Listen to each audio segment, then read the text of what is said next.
อ้าวขาควายเฮ็ดจะได้บุญหลายขาผู้อื่นตายนะแม่นบอกบูชาแล้ววะบูชาแล้วเฮ็ดหน้า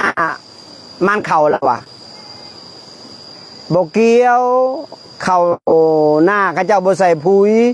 ข้าเจ้าบ่ลกหญ้าเข่ามันก็บ่ขึ้นแม่นบ่หญ้ามันขึ้นเต็มเด้มันจะเกี่ยวยังกับขางัวขาควายเนาะ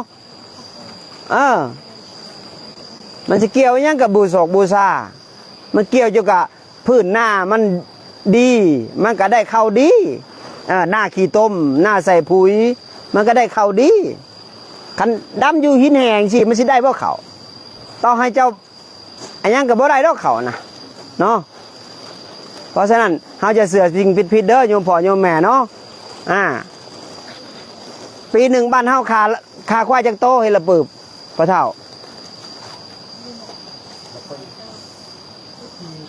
30 ปลายโต35เนาะเกือบ40คนมือชื่อดอกโอ้เกือบ40โตเนาะบ้านที่ผ่านมากกับเกือบ50-40แล้ววะปีหนึ่งเมื่อบ้านเนาะและบุญเนี่ยมันอยู่กับเหตุได้เหตุการกระทำแบบใดกระทำดีก็ได้ดีทำสัวก็ได้สัวเพราะว่าชีวิตหนึ่งชีวิตนี่โยมพ่อเกิดมานี่บ่ว่าแต่ครูบากระหักชีวิตเป็นของตัวเองคือโยมพ่อกระหักชีวิตเป็นของตัวเองเป็นบ่ควายคือกันโยมพ่อมันกระหักชีวิตของมันและเจ้าและเฮานี่ไปฆ่ามันเนาะไปฆ่าบูชายันและฆ่ากินมัน40-50 โต30 โต35 โตปีหนึ่งเดี๋ยวเฮาเฮ็ดบาปลายได้บ่เฒ่า การเฮ็ดบุญง่ายๆนึงบ่เฒ่าเอ้ยเฮาบ่ต้องไปแบบมัน มันเก่าๆนะเฮาทิ่มไปเนาะเฮาทิ่มไปเฮาเฮ็ดบุญนี่ง่ายๆนึงเฮาเว้าดีเฮาคิดดีเฮาเว้าดีเฮาเฮ็ดดีเฮาเป็นบุญเลยเด้แม่นบ่เฮาบ่ให้ลูกบ่ให้หลานบ่ให้ผู้อื่นบ่เครียดให้ผู้อื่นบ่บอกให้ผู้อื่นเฮาก็เป็นคนดีเลยเด้เฮาก็เฮ็ดดีเลยก็ได้บุญเลยเด้เด้แม่นล่ะว่าข้าเจ้าให้ทานคันบ่มีเงินเจ้าก็ทานศีลภาวนารักษาศีล5 ข้อคือบ่ฆ่าสัตว์ตัดชีวิตผู้อื่นเขาคือบ่ลักบ่ขโมยคือบ่ลินสู่ลินสาวบ่ลินเอาของผู้อื่นเป็นของตัวเองบ่ลินลูกเมียชาวบ้านเขาบ่ลินลูกผัวชาวบ้านเขานี่รักษาศีล3 ข้อเลยเด้ข้อที่4ก็บ่ตัวบ่ต้มข้อที่5ก็บ่กินเหล้าขาดสติบ่เสพยาสิ่งเสพติดก็เป็นบุญเลยเด้คันรักษา5 ข้อบ่ได้เฮาก็รักษาข้อเดียวรักษาจิตรักษาใจบ่ให้เครียดบ่ให้ห้ายบ่ให้จมบ่ให้อาฆาตพยาบาทนั่นก็เป็นบุญแหละเด้แต่ว่าอยากได้บุญหลายกว่าหันให้ทานยังได้อานิสงส์หลายที่สุดคือให้ทานชีวิตของผู้อื่นเขาคือบ่ให้ฆ่าสัตว์ตัดชีวิตแม่นบ่พระเฒ่ามันฆ่าสัตว์แล้วเจ้าดีใจบ่ก็ถามเจ้าบ่ดีใจเสียใจบ่เศร้าแม่นบ่นักแม่นบ่คันมื้อใดเจ้าคิดดีและเจ้าเว้าออกมาดีและเจ้าเฮ็ดดีเพราะว่าจิตดวงวิญญาณของคนเฮานี่คันมันมีสตินะมันฮู้จักบาปบุญคุณโทษมันจะภูมิใจได้ถ้าเกิดว่าบ่ฮู้จักบาปบุญคุณโทษก็บ่แตกต่างกับสรรพสัตว์ที่ว่าเฮาเกิดมาแล้วเฮาก็กินแล้วก็แก่แล้วก็เจ็บแล้วก็ตายแล้วบ่ฮู้จักบาปบุญคุณโทษแล้วก็บ่แตกต่างกับสัตว์เลยแต่เฮาอยากแตกต่างกับสัตว์เฮาเป็นคนแล้วเป็นมนุษย์แล้วเฮาได้เกิดมาแล้วเฮามีสิทธิ์เลือกหยังเลือกทางที่จะไปทางนี้ไปนรกอาฆาตพยาบาทเบียดเบียนตัวนี้ทางไปนรกและทางขึ้นสวรรค์เด้คิดดีเว้าดีกระทำดีรักษาศีลโดยบำเพ็ญเพียรภาวนาท่านนี้ทางไปสวรรค์แต่ว่า เฮานี่อยู่บ้านเฮานี่มันบ่ค่อยมีไผมาบอกเนาะเฮาก็เลยบ่ค่อยฮู้บ่เคยใส่บาตรเนาะเฮิงใส่เทื่อนึงเนาะบ่เคยเนาะแล้วปีหนึ่งได้ใส่บาตรเยอะบ่เทื่อนึงไม่ออกบ่มีเลยเนาะแล้วจักปีใส่เทื่อนึงฮะหาเห็นปีนี้เนาะโอ้ปีนี้ถือว่าเฮามีบุญเนาะ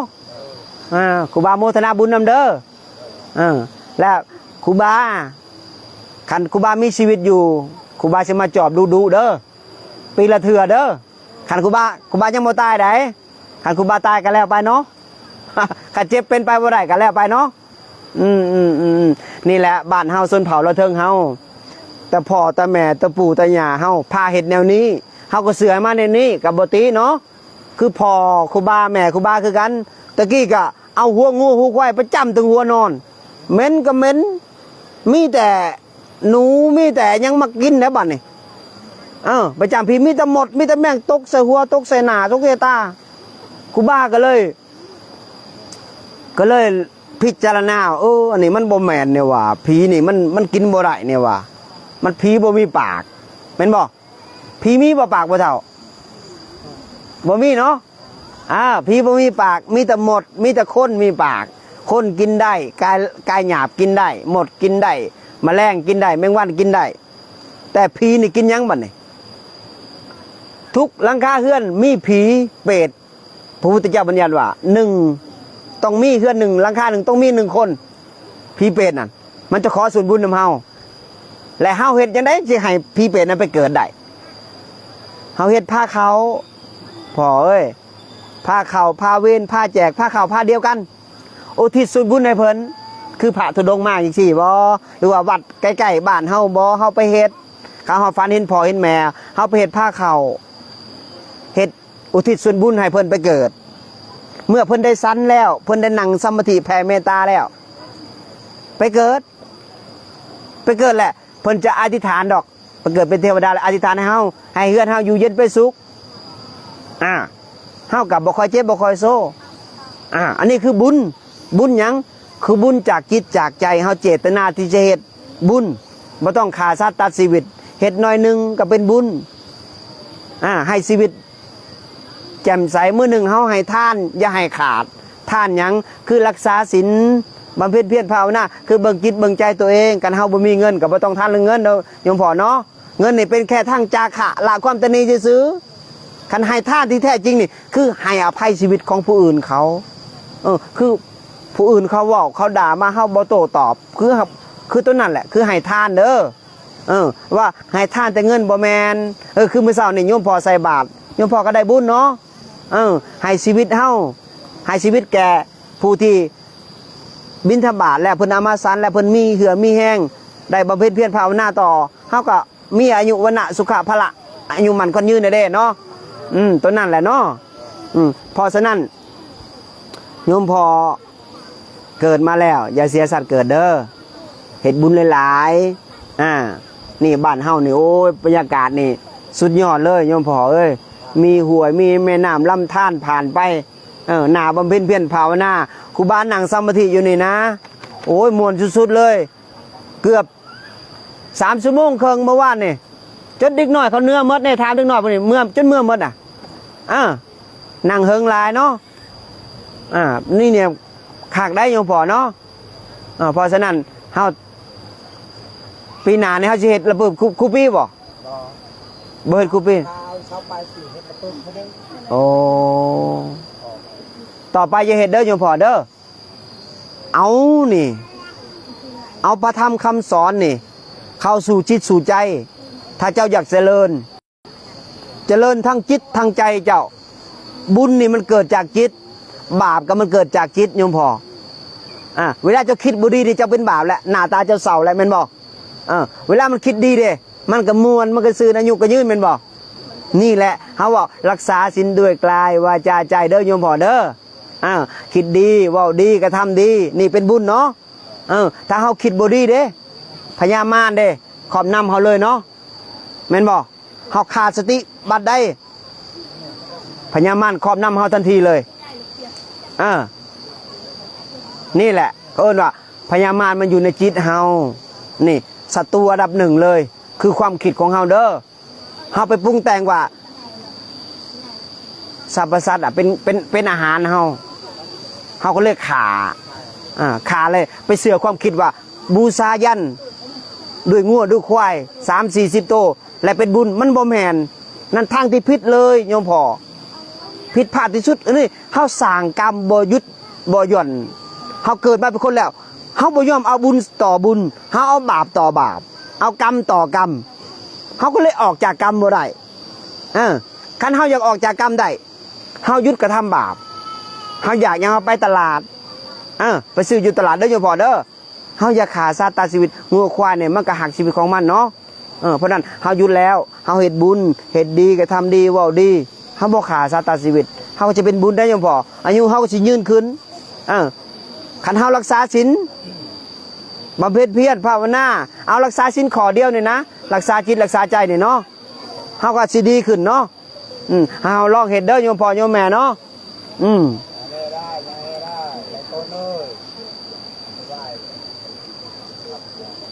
เป็นจะได้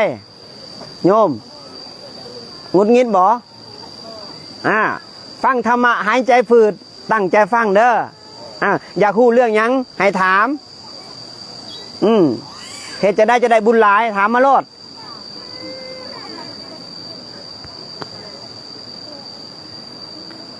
บ่เคยฟังธรรมะจักเถื่อเนาะว่าจะได้ใส่บาตรก็เป็นบุญเนาะโอ้มาหลายมามากมายหลายตาครูบาขอโมทนาบุญนำนี่แหละอยากมีวัดบ่อยากมีวัดบ่อยากมีเนาะอนาคตต่อไปเฮานี่ว่าตำสื่อซะประเพณีเก่าๆเฮาจะละทิมแล้วคือครูบานี่ตะกี้ครูบานี่โยมพ่อโยมแม่ครูบานี่ถือผีนี่ครูบามาบวชแล้วครูบาอยู่ในพีภาษาไปมาหาสู่ตลอดเวลา4-5-6 ปีนี่อยู่ในพีภาษานี่ครูบาใกล้เกลียโลกศพตลอดเลยกับกระดูกนี่ครูบาเลยฮู้จักจับชัดเจนเรื่องผีนี่เพราะผีนี่มันตายแล้วมันเกิดเลยมันเกิดเป็นยังมันนี่แล้วแต่บุญวาสนาของมันที่ตอนมันอยู่มีชีวิตอยู่ตอนมันอยู่เป็นคนถ้ามันเฮ็ดดีมันก็จะไปสู่ทางที่ดีถ้ามันเฮ็ดชั่วมันก็ตกนรกแม่นบ่นี่แหละคือจะว่าเฮามีโอกาสแล้วเฮาบ่ประมาทเฮาเกิดเป็นคนแล้วก่อนเฮาสิไปร่างกายสิแตกสลายเฮาต้องเฮ็ดคุณงามความดีไว้อุปมาว่าเพื่อนเฮาบ่เฮ็ดเฮาสิมีอยู่บ่พ่อเฒ่านี่แหละเฮาเกิดเป็นคนแล้วเฮาเฮ็ดบุญไว้หลายๆเวลาเฮาตายแล้วเฮาก็ได้ใส่ส่วนบุญแม่นบ่เพราะว่าจิตมันเบาเด้จิตมันบ่หนักคือเปรียบเสมือนกับนี่มักหินนี่กับใบไม้นี่นะโยนลงพระยิจมมักหินจมแม่นบ่ใบไม้ลอยแม่นบ่นั่นแหละตัวใบไม้นี่มันพูนี่ย้อนยังมันเคยจาขาละความตนีให้ทานด้วยการรักษาศีลบำเพ็ญเพียรภาวนาฮู้จักบาปบุญคุณโทษนี่มันลอยแหละแม่นบ่มันไปสู่สุคติแม่นบ่ถ้ามันบาปเด้แม่มันหน้าเศร้ามองหน้าดำคำเกลียดเว้ายังก็มีแต่หายเว้ายังก็มีแต่โกรธเว้ายังมีแต่ด่าลูกด่าหลานหายตะบุงตะว่ายังกับหัวใจเต้นตึบตับมันหนาดำขับเก็บมิตรพิเปรตออกมาชนะชะตาเขานะอันนี้ความหายความโมโหโตโซนี่ไปสู่อบายเด้อเพราะนั้นเฮาอย่าเครียดอย่าหายเด้อโยมพ่อโยมแม่เด้อเฮาจงเว้าดีคิดดีกระทำดีเฮาเป็นหัวหน้าชนเผ่าเฮาต้องขึ้นลูกหลานนี่มาวานนี่โอ้เขาใส่บาตรห้องเซลใส่เขาดีใจขนาดได้น่ะเฮาก็โอ้ภูมิใจลูกหลานได้ใส่บาตรเขาก็เลยเจตนาปรากฏมาเทศมาสอนธรรมะให้ญาติโยมฟังให้ฮู้จักบาปบุญคุณโทษชีวิตการดำเนินชีวิตเป็นจังไดพออยู่พอกินเยอะว่าขาดเขินเนาะทุกๆยากๆเนาะ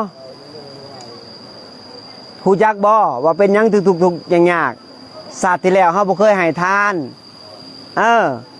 บ่เคยให้ทานบ่เคยการบ่เคยให้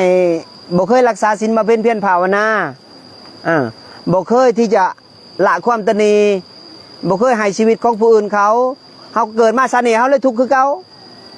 ได้ชาติหน้าเด้ต่อไปเด้เฮาอยากรวยบ่อยากรวยบ่อยากเป็นเทวดาบ่อยากเป็นเนาะให้เฮารักษาศีลเด้อรักษา5ข้อเด้อศีล5เนาะ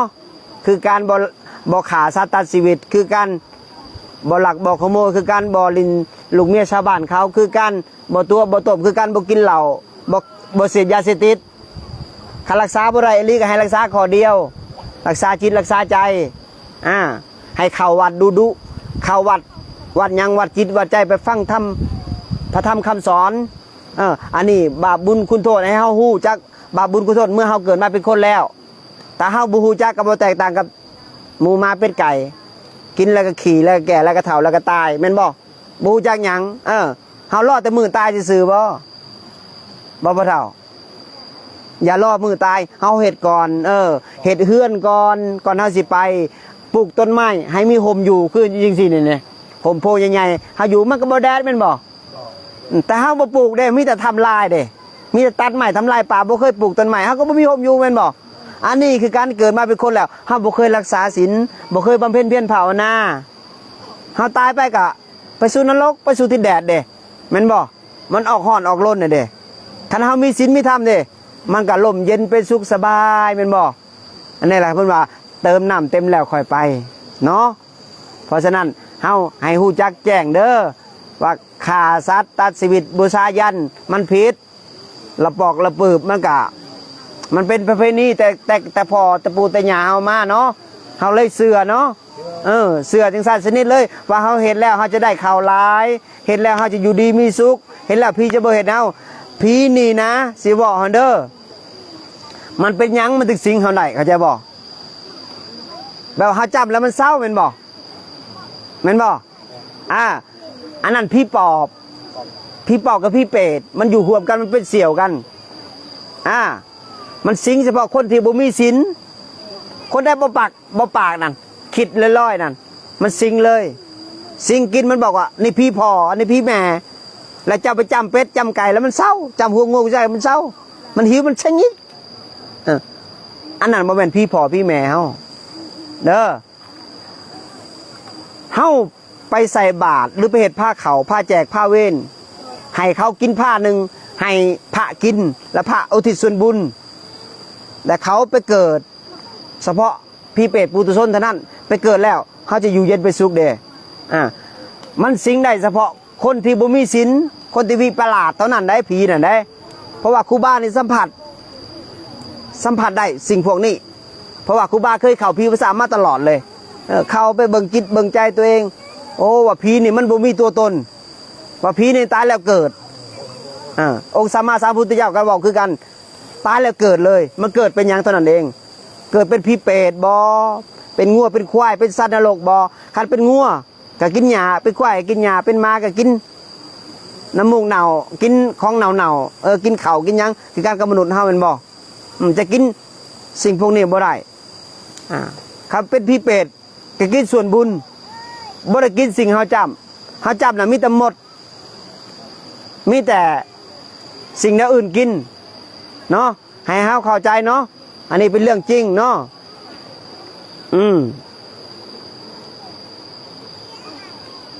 ให้เปิดหูเปิดใจยอมรับความจริงถ้าเฮาเข้าใจผิดว่าเอาขางัวขาควายหลายแล้วเฮาเป็นบุญบ่แม่นได้โยมพ่อสิ่งนั้นบ่แม่นเป็นบาปเด้อโยมพ่อเด้อให้เข้าใจเด้อแม่ออกเด้อเข้าใจเด้อลูกหลานเด้อให้เข้าใจเด้อว่ามันเป็นบาปเฮาบ่เฮ็ดเด้อลูกหลานเด้อคันเฮาอยากเข้าไปตลาดเนาะเพื่ออนาคตพวกเจ้าจะอายุยืนได้เข้าใจบ่พวกเจ้าบ่ฆ่าสัตว์อายุพวกเจ้ายืนขึ้นพวกเจ้าก็จะอยู่เย็นเป็นสุขแม่นบ่ค่อยเจ็บบ่ค่อยไข้บ่ค่อยโซ่ได้ข้าพวกเจ้าขางัวขาควายปีหนึ่ง30-40 ตัวนี่ย้อนความเสื่อพวกเจ้าเลยบ่เจอความจริงเลยปิดหูปิดตาอาวิชชาปิดมาตลอดเลย พระเจ้าก็เลยงมอยู่ตลอดเอาหมอเอาผ้าห่มเอายังไปพระอยู่พีประสาทน่ะเอาหมอโมกโกกกระแตกนี่เอาสวยเอาซ้ำเอาหัวงูหัวควายไปบ้านไปบนบ่มีประโยชน์เลยเขาหับบ่ได้เลยเพราะผีมันบ่มีมือแล้วก็บ่มีแขวแล้วมันใส่งานบ่ได้สิ่งพวกนี้เฮาเฮ็ดมากก็สูญเปล่าคันเฮาจะเฮ็ดบุญให้ผีให้ลีให้พ่อให้แม่ให้ปู่ย่าตายายเฮาก็ตันอยู่กับตาวิธีลีล้อนั่นก็ปะให้ปะหน้าปะสวนปะเฮือนปะซ่านให้เฮาถึงมีอยู่มีกินคันเฮาจะเฮ็ดให้เพิ่นลีล้อเลยเฮาไปเฮ็ดส่วนบุญอุทิศส่วนบุญให้ครูบาเพิ่นได้สันอยู่ใกล้วัดใดเฮาไปเฮ็ดเนาะเฮ็ดส่วนบุญผ้าขาวผ้าหนึ่งบ่ต้องขางัวขาควายดอกแค่ตำแจ่วต้มหน่อไม้แกงหน่อไม้ลวกผักไปลงสังหารอุทิศส่วนบุญและนึกถึงพ่อถึงแม่และนึกหลับตาลงเห็นใบหน้าเพิ่นส่วนบุญก็ไปฮอดเพิ่นก็ไปเกิดเฮาก็อยู่เย็นไปสุขเด้ออันนี้ต้องเข้าใจเด้อโยมพ่อเนาะอันนี้คือส่วนบุญเลียหรอแม่นบ่คนเฮานั่นขาสรรพสัตว์น่ะเขาเฮ็ดบุญก็ว่าแต่บ่ละบาปจังได๋เอ้าจะเบิ่งแม่จะอาบน้ำขี้ตมมันสิเกลี้ยงบ่เฒ่าบ่เกลี้ยงเนาะอันนี้คือกันเฮ็ดบุญแต่บ่ละบาปแต่ฆ่าสัตว์อยู่เด้มันก็ยังบาปอยู่แม่นบ่มันก็เลยบ่ได้ส่วนบุญเนาะเพราะฉะนั้นเฮาเปิดจิตเปิดใจยอมรับความจริงเด้อมื้อนี้เด้อยอมรับฟังพระธรรมคำสอนเนาะ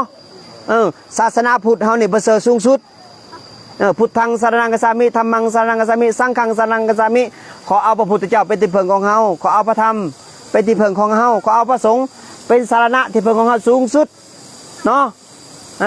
เพราะว่าศาสนาพุทธได้พิสูจน์ได้โดยตนเองเลยลมหายใจคืออานาปานสติ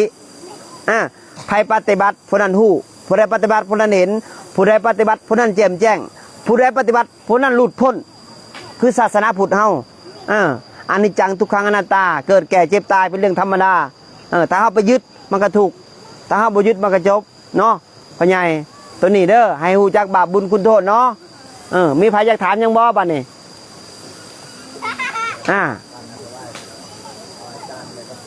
เพราะว่าครูบานี่จะเว้าเรื่องนี้แหละเพราะว่าให้เฮาเข้าใจว่าบ่มีไผแก้กรรมแก้เวรให้เฮาได้บางคนว่าฆ่างัวฆ่าควายแล้วแก้กรรมแก้เวรบะ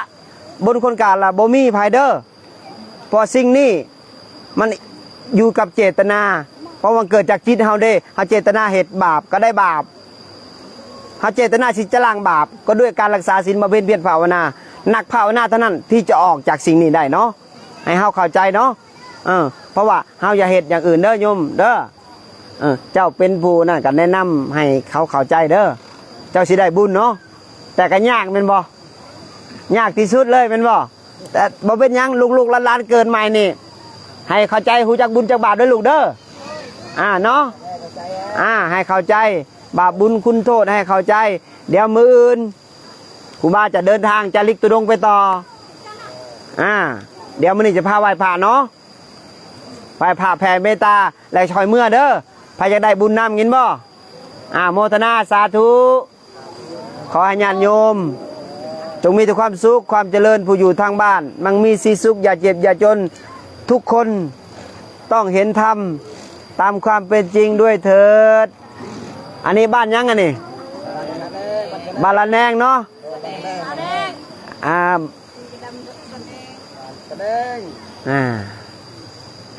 เตรียมนั่งสมาธิจัก5 นาทีเนาะบ้านนี้เนาะขอสิ้นสุดเนาะ